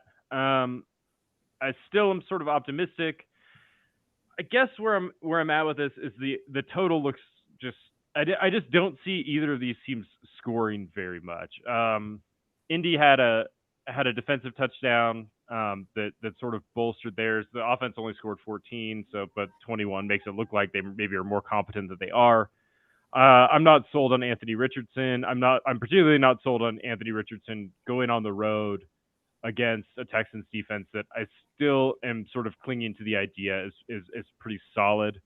So I think this is probably going to be a low-scoring, ugly game. It's going to be ugly for the Texans offense until they can figure out this offensive line. So I'll just go under 39.5 here and just sort of a bruiser of a game and not pick the side, but obviously I'll be rooting for the Texans. I think in week 8, this over under the total is like 35. So I think you're probably right there. I think early on, 29. yeah, right. We'd be like, oh, 32. That's pretty low. So I think you're right on that. Dad, what do you think? I know you hate both teams. Colts, Colts, Colts, and Colts +1. Why? Houston sucks. That's number one. Number two is I like the fact that they just threw Anthony Richardson out there. They just threw him out there. And the guy's what is he Why do you quarterback like in that? college? 10 game. I don't know, because they got balls, right? I mean, they're like, there's their future. They got no That's a offensive dumb reason. line. Basically, they just throw the guy out there. And he didn't get that many starts as a quarterback in college. I thought he played pretty good last week. He's a superior athlete. I think this is going to make the Colts a little bit of an exciting team. And look, the Texans are horrible. So I like Indy coming in there, winning this game. And I can't believe I'm getting one. If this was -3, I bet Indy. I can't believe I'm getting one. Texas is horrible. I'm going with Indy +1. Go Colts. James, that's the analysis we know and love from my dad, which Yeah. can be boiled down to Texans suck. Colts have a quarterback who's new. And if the line were -75, I'd take the Colts. That's what we've all come to know and love, James. What do you think here in this really stinker of a game? Yeah, I agree with you guys. That point, should I say that one is kind of like what I would call like a pick 'em. I think that either scenario could play out. The one interesting note I did come across is Houston is 1-4 against the spread in their last 5 when they're the favorite. So, but despite that fact, I'm going to go with the Texans here, and I'm not sure if they'll reach this 39.5 between the two squads either. Yeah, I mean, the good thing about that -1 is you get rid of some of the juice. So it's -120 if you like the Texans outright, -110 if you like them with the spread. So maybe take that -1 and hope they win. So we'll see. Okay, let's get to a game that maybe has a little bit more implication for the playoff picture. Chiefs at Jags. Chiefs are 0-1 after that loss on Thursday night, but they got a full week off. Let me set y'all up. So Jags are +3.5. This is in Jacksonville. It's going to be hot. Over under 51.5. Let's just stay with Dad here. He loves the AFC South. Another one of his favorite teams, Jacksonville. What do you think? Screw Jacksonville. Listen, you really think Kansas City is going to go 0-2 after the game they blew on Thursday night to a very good team? They got kind of blindsided there. I don't think they were expecting what the Lions brought in that game. I don't think they were expecting a fake punt at the 20-yard line. I mean, the Lions went all out to win that game, but they're not going to go 0-2. This is one of the best teams in football. Mahomes is still Mahomes. And the other thing, when you look at Andy Reid, and he's got a game under his belt, and he's playing a team that he can watch. When he gets an extra 3 or 4 days, look out. Look, screw Jacksonville. I love Kansas City here, -3.5. They're not going back to Kansas City 0-2. They're going to go in. They're going to win this game. And they're going to make a statement. Jacksonville just not that great. Love the Chiefs, -3.5. Nate, Jaguars money line +150. Any thoughts there? No. I'm off the Jags wagon. So I think the Chiefs have got to be the play. Again, we're just talking about like overreacting, right? The Chiefs are not that bad. I think that this is probably, if the Chiefs don't lose to Detroit last week, they're probably a 6.5-point favorite. I mean, last year when the Chiefs played the Jaguars in the playoffs, they were a 9.5-point favorite. Have either of these rosters changed that much that now suddenly like there's just 3 points just sort of floating towards the Jaguars? I don't think so. So I'm kind of the opinion that I think it's probably the Chiefs. I don't love it, but eventually Mahomes is going to figure out how to throw to all these sort of like guys that just sort of populate his receiver room that he doesn't seem to know. Eventually they'll figure it out and they'll like have real rapport. But it is difficult to have a rapport with 12 different people that you're throwing passes to, but eventually he'll figure it out. So Yeah. I'm sort of inclined to just lay the points to the Chiefs. I just don't think the Jags are that good. Well, we'll see. James, what do you think? I'm going to also go with the Chiefs here. Nate mentioned about them how the Chiefs beat them actually twice last year, once during the regular season and then again in the playoffs and the divisional round. I believe that they have a 7-game losing streak against the Chiefs, and 4 of those losses were by more than 14 points. And see, Jags are 1-4 against the spread against in their last 5 home games against KC, and KC is 6-2 against the spread in their last 8 versus Jacksonville. So with all that being said, I'm gonna pick the Chiefs to and the 3.5. So I kind of, I mean, I'm gonna throw a pick in real quick and then move on, but I'm kind of looking at the over under here. I think the over at 51.5 is fine. I don't think either of these teams really wants to play that much defense. I think they'll both score a ton. The only thing I might here's another weird bet that I'm kind of thinking about is maybe the under for the second half, because it's so hot. A lot of times these teams will stop scoring in the second half, start cramping up. We see that in Miami a lot, where the game just becomes a total mess when it's like 1,000 degrees in Florida in September. So just some things to keep in mind there. Before we get to the half hour, 9:30, we want to talk to James about his team. This is going to be the Bears traveling to Tampa, another Florida game here. Bucks are -2.5 favorite, over under 41. Bucks won kind of a surprising game last week. Nobody expected them to be that good, but here we are. I guess my question for James here, and look, you can find all of James's writing on the Bears at GodzillaWins.com. You go to GodzillaWins.com, you can search for James Tillman III, or you'll just see it on the website, all his picks for the Bears. My question, James, is can the Bears cover that 2.5 spread? Seems kind of like a low spread, but the Bucks are supposed to suck too. So what do you think? Well, I'll preface this by saying I'm kind of jaded after last week, so that performance they had against Green Bay. They should be able to cover the spread, but I didn't see all that much I liked last week against Green Bay. So I'm kind of on the fence here. And then, like, they, with that loss to Green Bay, I think that's like their 11th straight loss dating back to last season. So then there's that, and they're 2-10 in their last 12 against the spread, meaning Chicago. So I'm not totally comfortable with it, but I'll go with them to cover the 2.5.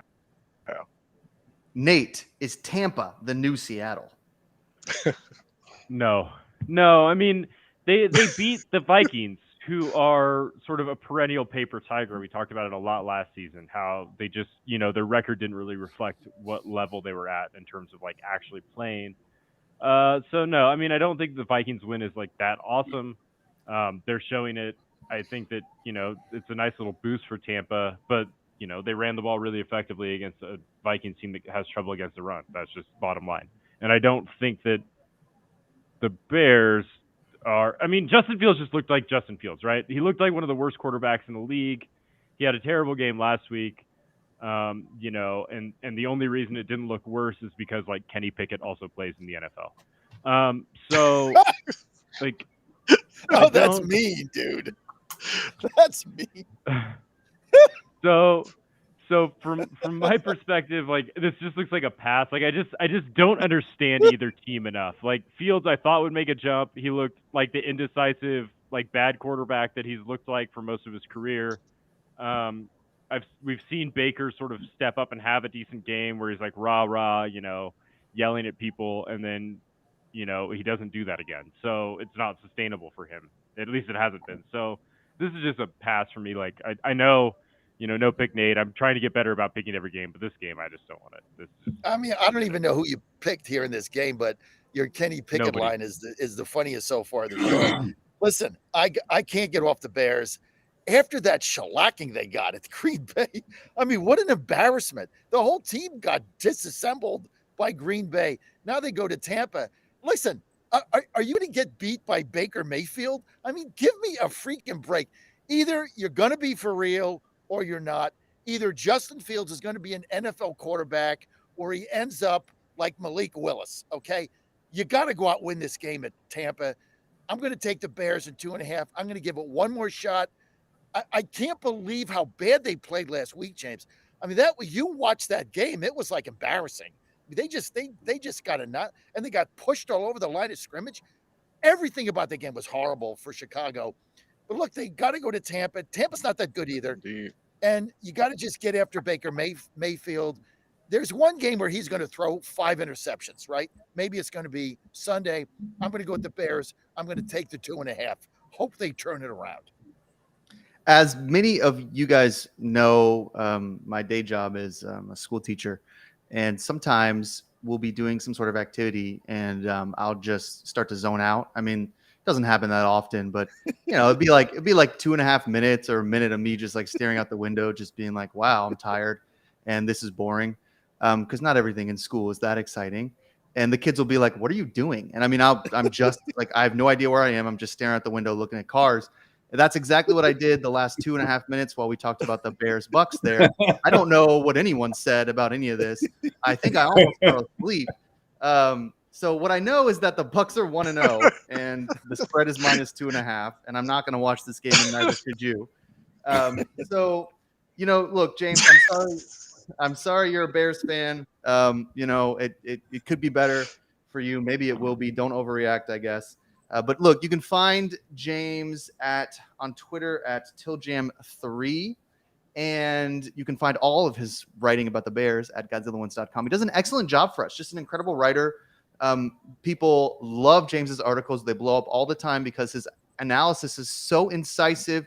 It's so deep, so searing, and he writes about pretty much everything for us. We love having him on. That's a good word, searing. That's yeah, good. Searing. Yeah, well, I thought of that. Searing, I thought of that as I was staring out the window. That's because you're an English teacher. So, yeah. Okay. Searing columns. Searing columns. Every time I see his name now, I'm going to think James Tillman. Searing columns. Yeah, James, that's look, right. Bears are going to win this game, James. Don't be depressed. They're going to win this game. I got to talk off the ledge. I hope Bears are going to win. Yeah. I think probably what's going to happen is that Justin Fields is going to throw 900 incomplete passes, 4 interceptions, and they're going to lose by 100. But I hope you're wrong. I hope I'm wrong, and I hope Go Bears. I hope Dad is Go right Bears. here.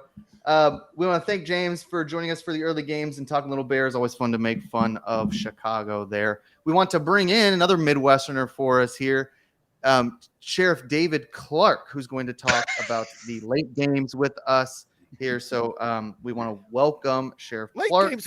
What about the Titans game? Oh, we missed the Titans. Oh my God! Oh my goodness! We'll bring in Sheriff Clark to talk about the Titans. Nice. We're gonna have to move. I got my big Titans chain and everything. Yeah, that's right. Yeah, let's move. Check this out, Nate. It's my lucky Titans chain. I didn't wear it Sunday, and they lost. Now I'm going to sleep with it. Okay, yeah, you should. So Chargers 0-1, Titans 0-1. That's probably why I skipped this game. Chargers -2.5 on the spread, traveling to Nashville for a huge game that I'm sure everyone will be watching. Over under 45.5. Dad, what do you think here? We'll go with you. We'll go around the horn, then we'll get to some of these other games pretty quickly. Listen, where else am I going to go? I don't bet against my team. I'm going to take the 2.5, but I'm going to say this: I have been the #1 media defender of Ryan Tannehill for 4 years. Right? I'm the excuse maker for him. 3 picks against the Bengals to blow the playoff game. Go right. He's hurt. This, that. I'm always defending him. The pass was this, that was this. Somebody fell down. Hey, look, this guy sucks. Okay. His performance on Sunday was horrific. He throws 3 balls into triple coverage, gets 3 picks. That's number 1. He's got 3 guys wide open. 10 yards going for touchdowns. Nobody near them. Can't connect on one of them. 2 he overthrows. 1 he throws out of bounds. This guy has got to go. You know what? I don't know what's going to happen Sunday. They just give the ball to Derrick Henry and get Tannehill the hell out of the way. I don't think he's going to finish the season. I think we're going to either see Malik Willis or we're going to see the kid from Kentucky. But that game on Sunday was important. And then here's the other thing. We got the ball with a 4th and 5 with 2.5 minutes to go, down by 4, and you kick a field goal, and they never get the ball back. That shows you that the lack of confidence that Mike Vrabel had in this team's offense. He doesn't even go for the touchdown. They never get the ball back. Now their defense was phenomenal, okay? But you gotta score. They didn't get a touchdown. They got 5 field goals. I'm going with the Titans because I'm a Titans fan, but Tannehill is a joke. I knew that was going to happen. I knew you'd go for 3 minutes about how much they suck and then say Titans plus 2.5. The Chargers might also suck, Nate. What do you think? They might. The offense looks pretty good against Miami, but I'm not really sure that Miami is the sort of defensive juggernaut to be able to contain like all the weapons that the Chargers have. This is really just kind of like a numbers thing for me. If it was +3 or +3.5, I'd probably take the Titans. -2.5, I kind of lean towards the Chargers. I probably won't bet this game. I'm almost sure I won't bet this game. I mean, just because I don't trust the Chargers on the road here. But Tannehill just looks like so bad for Tennessee. So I think it's either Chargers or pass. But for me, it's probably a pass. We'll see. We'll learn a little bit more about both these teams during this week. This is a matchup that is just a weird matchup. Explosive offense versus boring all-around team in the Titans. So we shall see. Now let's go to the late games. Can't believe I missed the Falcon or the Chargers Titans there, but I want to welcome in Sheriff Clark so we can talk about some of these late games. And of course, Sheriff, we want to start with one of the most important late games of the NFL season, and that's, you guessed it, Giants at Cardinals here. Both teams 0-1. What a spread. Giants -4 after getting the brakes beat off them in Dallas, in New York, where Dallas sort of just chased Daniel Jones all over the field. Sheriff Clark, what do you think here? Can the Giants bounce back? I mean, the Cardinals suck too. Well, before I get into that analysis, the Bears are who we thought they were, as Denny Green said. And it's enough that everybody's blaming everything around Fields except Fields. He has not shown progress. I think they're going to regret not taking that first round pick and moving off of Fields, but that's for another day. Anyway, the most overused phrase that I heard all week was it's only week one. It's just week one. It's just one game. I want to remind those people there's only 17 of them. And you have to handle these things like they're gold nuggets. Each one matters. When you get to the end of the season and you missed the playoffs by a game, remember that you said, well, it's just one game in week one. You have to play like they all matter because they do. Anyway, as for the Giants and the Cards, yeah, the Cardinals they're horrible. I think the Giants can go down into Arizona and win this game and cover handily. Dad? Giants -4.5. That game was an embarrassment. The team is not that bad. But look, Dallas is really, really good. I said that. I told you they're going to the Super Bowl. I still stand by that. Eagles got all kinds of issues in their secondary. They got linebacker issues. Dallas is the best overall team right now in the NFL, save maybe San Francisco. So you can't really read into this game. The Giants can't start 0-2. They can't go into Phoenix. And this Cardinal team's a clown show, right? You got to go in there and win this game. I'm going to lay the 4.5. I like the Giants. So I'm going to skip Nate on this game because we're playing a little catch up. We got a lot of games to get through, but I think you're right there. I mean, a little overreaction on the Giants, but who knows? They might suck. It's just hard to know. So let's go now. 49ers at Rams. 49ers, everybody's darling pick to make the Super Bowl. Just what a defense. Thrashed Kenny Pickett in Pittsburgh last week. And then the Rams, who really stepped up last week, beat Seattle. A lot of people like Seattle in that game. So interesting spread here. Rams +7.5. I mean, they're playing the best team in the NFC maybe. But I want to start with Sheriff Clark because he made an interesting point last week when talking about the Rams. Hey, division games.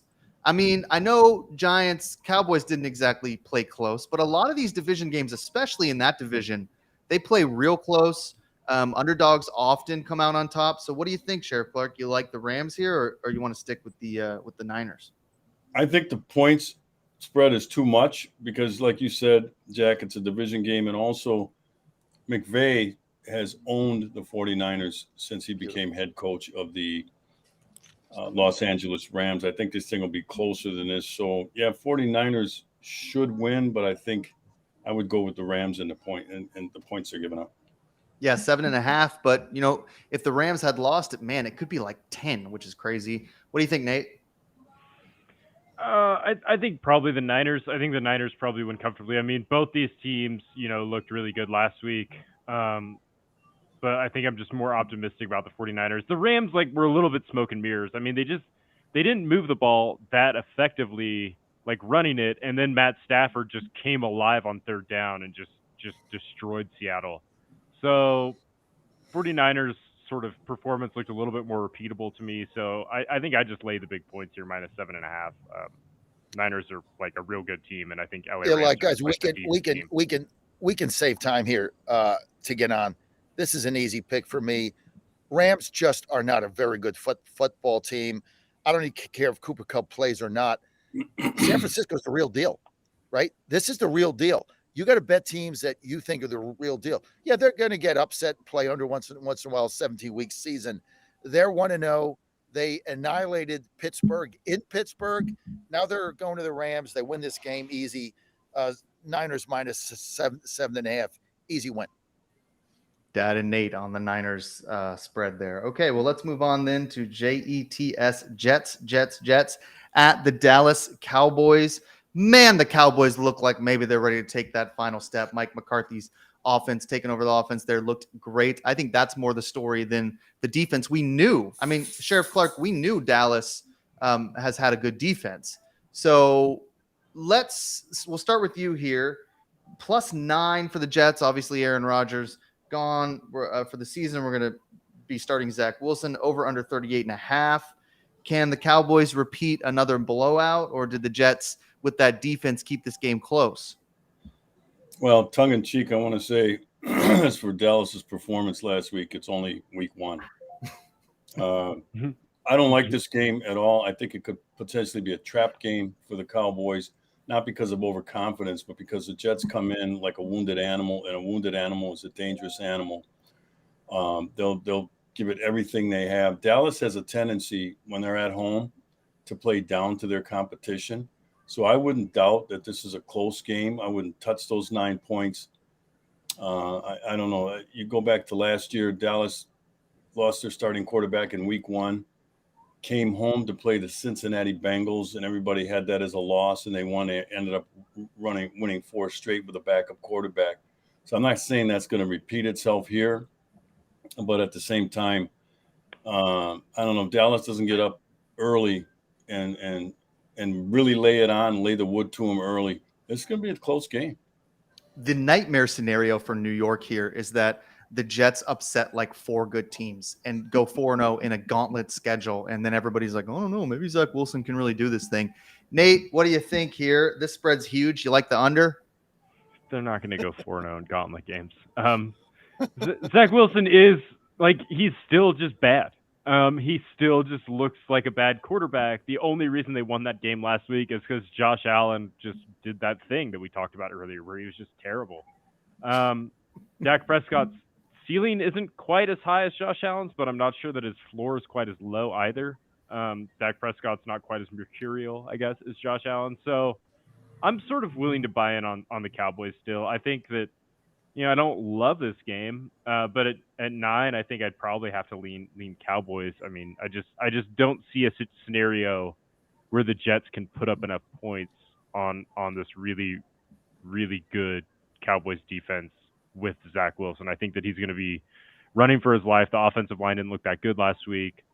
I think they'll have trouble running the ball, and I mean, Zach Wilson will throw interceptions here. That's just the bottom line. They will bait him into interceptions. So I think that Dallas just has way more opportunities to cover the big spread. Dad, -9. JETS, baby. JETS. No. Look, this is the most dangerous team in the NFL. Remember your father told you, remember your grandfather said this all the time, right? Defense wins championships. You're going to get that defense. Hey, got a newsflash, Dallas at home. You're going to play a defense like you've never seen speed like these guys got in a secondary. They're going to get after Dak. He's got to use his legs. This is going to be a very close game. Look, Zach Wilson's They a clown. practice against a We all better know that. defense than the Jets. We all know that. Listen, Jets defense is tough. Dallas defense is tough. This is a dangerous team. And I agree with Sheriff Clark. They come in here, they're a wounded animal. You know what? Rodgers is out for this season. That's really bad. I mean, my heart breaks for all the people that bought tickets to see Rodgers. Sorry, he's out. Wilson's a clown. But 9, too many. Jets are going to get a couple pickoffs. They might get a pick 6 here. Keep this game close. Jets are a dangerous team. I like the Jets and 9. And look, I think Dallas is going to the Super Bowl, and I think they're going to win the whole thing. This game, trap. Jets plus 9. I don't remember my grandfather ever saying that particular phrase, but I do remember him. I do remember him as a longtime New Yorker, worked for the New York Times in the printing press room, and spent his whole life in that area, saying, "Never bet the Jets, you dumbass." So I think that's probably a better analysis from my grandfather than whatever Dad was saying. But we'll see. Look, Dad loves the Jets. It's one of his favorite teams, so we got to give him that. All right, let's go to a game that everybody wants to watch, Sheriff Clark. Commanders at Broncos. Here we go. Commanders 1-0. Could be they could be the sleeper team here. Broncos minus 3.5 on that spread. I don't know about that.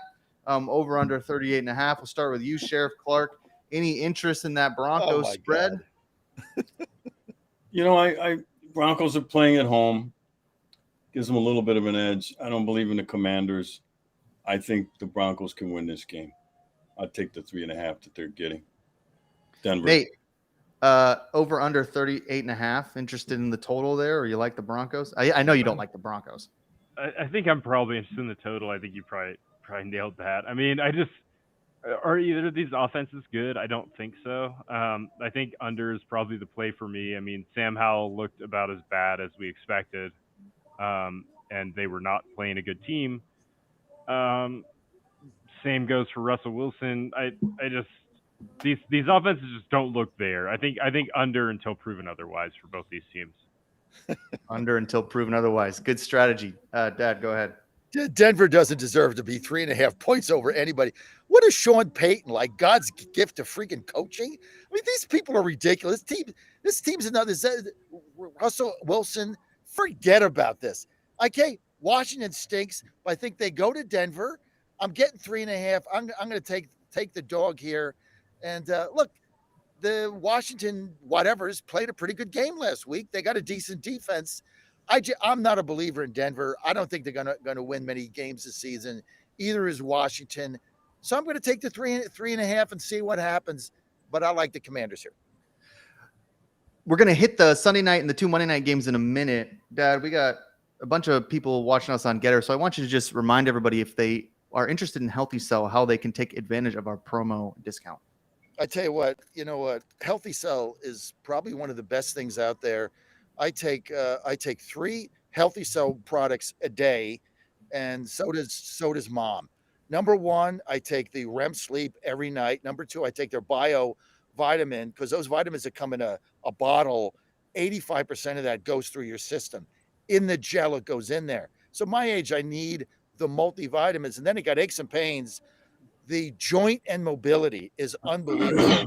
Jack knows I used to work out all the time. Now I'm getting older. I can't do it. I put on weight, so I got back issues. Since I've been taking joint and mobility, I feel better. I can bend over better, right? I do my 50 push-ups 6 of the 7 days a week. I had to stop doing those.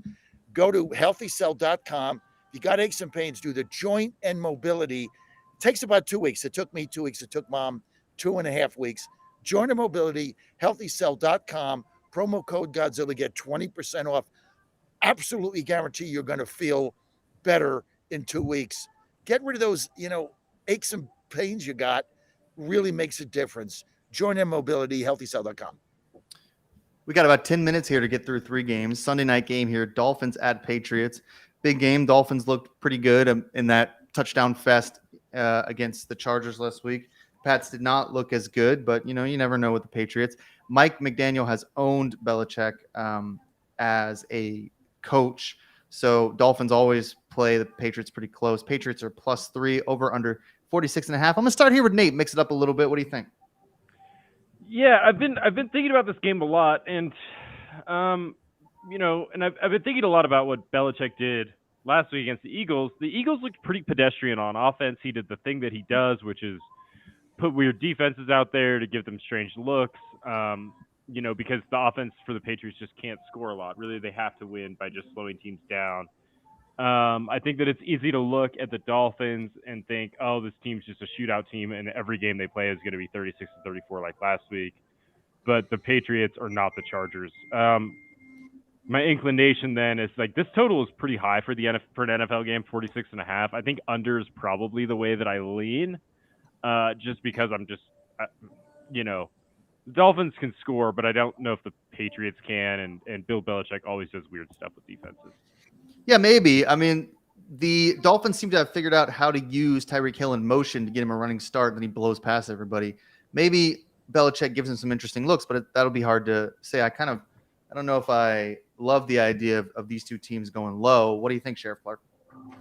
Yeah, the book on Belichick is that he asks his coaching staff, what's the other team good at? And let's try to stop that and let that be our way to victory here. I don't know how you stop the Dolphins' attack at this point because they do have too many weapons. I don't think the Patriots can score enough points. I think the Patriots would have to score in the 30s to have a chance to win this game, and I don't really see that happening. So I take Miami. Dad, here's the problem. Like, the Patriots are just not as good at quarterback. Mac Jones just isn't as good as Tua. And in a quarterback league, I don't know how you can back the Patriots in such a small spread at +3, but it seems like you got something different. I love the Pats here at +3, and I'll tell you why. Ask yourself, hey, self, when was the last time Bill Belichick lost his first 2 home games against a division opponent after the first one? You got to go back a long way. This team, if you look at the Patriots, down 16, down 16-0, right, to the Eagles, they should have won this game. They had multiple opportunities in the fourth quarter to win the game. I'll tell you the other thing. There was a 4th and 19. Belichick went for it, unlike Vrabel, who kicked a field goal, right? If he kicks that field goal, they get the ball back. They win the game with another field goal. They had multiple opportunities to win that game at the end. As great as the Eagles are, down 16-0, this team's for real. Belichick has got a Class A defense. And look, nobody gets excited about Mac Jones. I get it, right? Look, I got my quarterback's worse, so I get it. Nobody gets excited about the guy. But he came back in that second half. The guys that were open, he hit those balls, right? He stayed out of trouble in the second half. New England's going to win this game outright. They're going to beat the Dolphins. I'm getting 3. Give me Billy Belichick at home and 3. I love the Pats in this game. +125 on the money line if you like it. You know what? They put what? They put 36 up against the Chargers. Chargers have no defense. They don't even play defense. Yeah. Right? Well, look, now they're going to New England. Now they got to face a real defense. I don't see it. Hey, look, I got Pats 5 minutes for 2 more games, so don't call me after the show and tell me we got to get through everything if you want to, write a thesis on Bill Belichick here. So let's get through these. Let's get through these 2 games here Monday night. I hate when we have 2 Monday night games. I think it's weird. I think it's boring. I don't like watching 2 games on Monday. I'm too busy for that. Let's start with Saints at Panthers here. NFC South game. Yay. Good job Monday night. Nate, Panthers +3. I know you hate the Saints. What do you think? I'm interested in the Panthers +3. I knew you would be. I think that, I mean, they looked bad last week, right? Which is kind of why I'm inclined to take them. I think that Bryce Young, that was shaking things out, nerves out, and getting some sort of reps in at NFL speed. I think that they'll be better. The Saints showed me nothing beating a Titans team that looked like they were actively trying to lose the game by 1 point. So like the Saints, like my evaluation of the Saints hasn't changed. Like I still think they're not very good. So 2 teams that both look not very good. that we expected to be not very good. I'll take the one that's at home getting points. I'll take the Panthers +3. Sheriff Clark, Here, what do you think? I'm gonna make this easy and short. Who gives a rat's ass? I wouldn't touch this game with a 10-foot pole. I'm not gonna watch it. Both these teams suck. Okay, searing analysis. Sheriff Clark. Jack, I'm going to make sure I'm sitting next to a window when this game's on, so I can just stare at it, forget about the game, and ask Look at myself, the cars. what is the meaning of life, and try to figure it out. This is snoozer. I don't really care.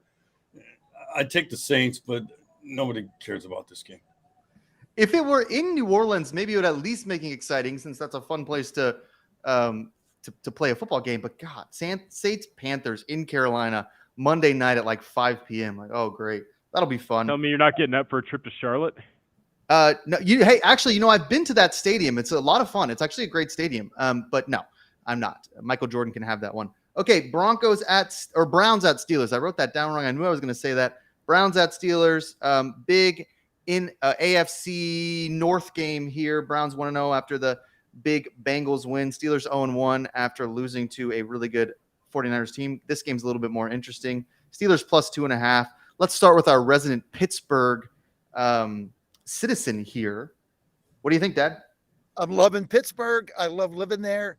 You're going to have to, it's going to be tough to get me out of Pittsburgh. It's such a sports town, baby. Look, Steelers at home again. Are they going to get beat 2 in a row? I don't know. They got annihilated last week. They looked awful. Mike Tomlin did his normal dance. It's all on me. It's all on the coaching staff. My players are great. They're all going to come over for dinner, whatever. I just don't see him getting beat at home again today. I'm going with the Steelers. I'm taking the 2.5. The Browns looked great last week, right? So you look at this line and say, Steelers got blown out. Browns fought the Bengals, right? And now it's only 2.5. Trap game, Steelers take the points. Nate, Mike Tomlin as an underdog. Dude is scary. Didn't turn out that way last week. What do you think? Yeah, I haven't played it yet, but I'm inclined to sort of want to take the Steelers. I think the under is probably a better play. I think that, the 49ers put up 30 on the Steelers, but the Steelers defensive line is still good. They just sort of got neutralized because the 49ers are just the 49ers. I think that they'll look a lot better and acquit themselves a lot better and not give up 30 this week. The total's low. It's like 39-ish, 38.5. That feels right to me. I think that I'd probably lean under, but I'm also, obviously always staring hard at Mike Tomlin. Yeah, absolutely. I like the under there too. What do you think, Sheriff Clark? I'll give you the last word on this Monday night game. Yeah, I don't know. I'm tired of hearing about how good a coach Mike Tomlin is. I'm not suggesting he's not, but some of that is not really warranted. It's not that they lost last week. It's the way they lost at home, division or, opener. And this week it's a division game. These are usually slugfests in that division. So taking the Browns because of defense. Clark, last word here. Is Texas back? Welcome horns. We're back. Could be a big season here. I love Steve Sarkisian. I love what they're doing at Texas. We talked about that earlier in the day. I did not think they were going to go in and beat the brakes off Alabama. They looked really good. I think that says a lot about Bama too. I don't think Bama is as good as maybe they have been in the past. I texted my friend, long-time Bama fan, went to Bama. I was like, hey, what's going on with Alabama watching that Texas game? He texted back. He said, hey, man, we sucked when we had Bryce Young. What do you think it's going to be like now? So yeah, that's true. They did miss the playoff last year. Here's my question for Sheriff Clark. Do you have the receipts? Coach Prime wants to know if you have the receipts, Coach. I got receipts. I'm keeping receipts. I'm big time on Coach Prime. He's brought a new energy to college football. That's really all this is. Hey, guys. We'll see next week. Let's get an upset. Yeah, we'll see. We'll see about Coach Prime. Thanks, everyone, for joining the show. I want to thank Dan Angel for talking college football for a whole hour out there in Hawaii. Got to stay up late for that one for him. James Tillman III coming in for the NFL. And then, of course, Sheriff Clark, as always. If we're talking Cowboys, we got to have Sheriff Clark in the house with us. Go to GodzillaWins.com, y'all, for all of your sports predictions and analysis. We get tons of content up on the site right now 5, 6, 7 games a day. We're really running with everything. So go to the site to check out all your picks. Thanks everyone for joining us. We will be back next week for NFL Week 3. Have a great Saturday. Yeah, and don't forget to tell everybody we got 100,000 page views last month. Let's roll.